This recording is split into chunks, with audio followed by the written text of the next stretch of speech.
Hey everyone, and welcome to The Year Was, the podcast all about today that gives you just enough information to effectively be that guy at the party, causing all your friends to question, hey, who invited you?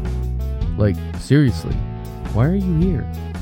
I'm your host, Michael Von Toppen. For the next few minutes, we will swim through the river of time to try and find out what makes today truly unique. In this episode, we examine the events that occurred September 21st. So today I thought we would look at someone from history instead of an historical event. Although I guess you could argue that the birth of someone is actually an historical event. So who are we talking about? Let's see if you can guess. This person was a novelist, a teacher, a historian, and a journalist. This person's most notable works include The Time Machine, The Invisible Man, The War of the Worlds, and The Island of Dr. Moreau. We are, of course, talking about the author H.G. Wells. A little known fact is that while Helena George Wells was quite prolific as a writer, it was her brother Charles that served as the face, the public persona of the author. Helena had a daughter sometime in the 1880s, we're not really sure when, but sadly, she was murdered sometime in the 1890s. Again, we're not quite sure when. We do know that in 1889, Helena was invited to Warehouse 12 and was presented with the prospect of an apprenticeship there with the resident Artie Cataranga. While at the warehouse, it's reported that Wells smelled apples, which, according to warehouse lore, meant that the warehouse favored her. So what did she do as an agent of Warehouse 12?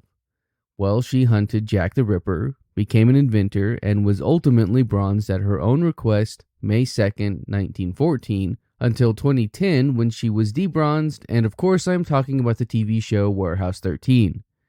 It's a pretty cool show if you haven't already seen it. The year was 1866, and on this day, September 21st, author Herbert George Wells was born in Bromley, Kent, England.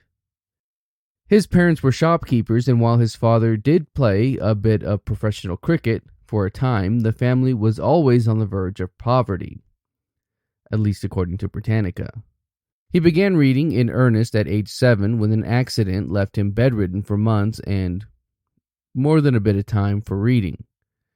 His father's shop would eventually fail, and while the family would struggle, Wells actually won a scholarship to the Normal School of Science, and not, as some believe, the Abnormal School of Science.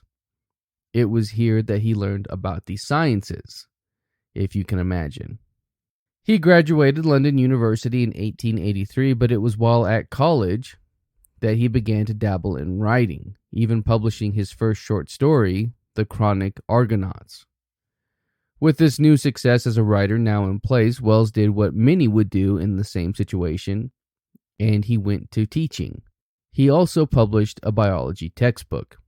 This may actually surprise you, but one of Wells' students was none other than A.A. Milne, who, as we know, would go on to write the Winnie the Pooh series of books and stories. After his teaching days, he went on to write The Time Machine, which saw immediate success, and he began to write science fiction, predicting the future in many of his works, and often saw him compared to the likes of Jules Verne. In 1891, he married to his cousin, but when that failed, he ran off with a former pupil, Amy Catherine Robbins, who would become his second wife. What may be surprising to some is that while Wells was described as sexually unappealing, unpossessing, and a short man with a high-pitched voice and a tubby in tow, he had a fair amount of secret lovers. These included the daughter of New Zealand's High Commissioner to the UK, Amber Reeves, Russian spy Moria Benkendorf, and Dutch writer Odette Kuhn. Apologies on the pronunciation for those. He continued to publish into the 20th century, and in his novel, Mr. Britling Sees It Through, showed the English people during the Great War, which itself changed his views socially and politically. And speaking of politics, Wells was a bit of a socialist, but he was also publicly vocal against the German government.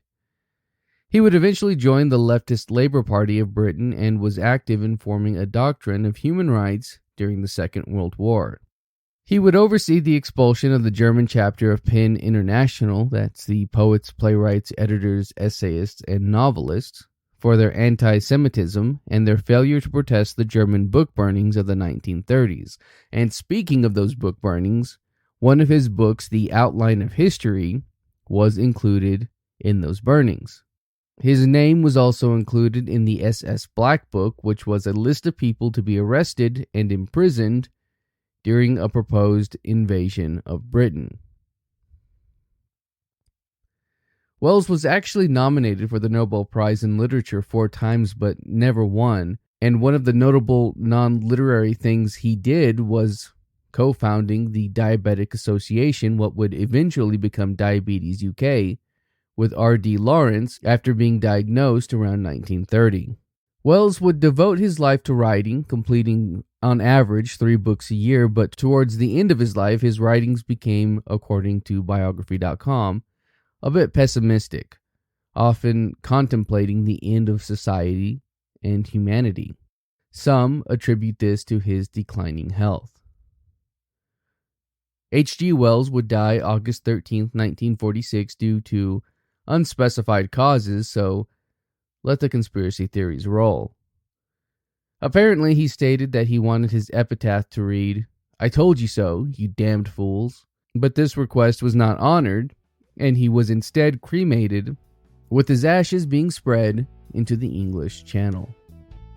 That's going to do it for us today. If you like this podcast and want to hear more, give us a rate and a review. That helps me out and helps steer this in a direction that is hopefully good for all.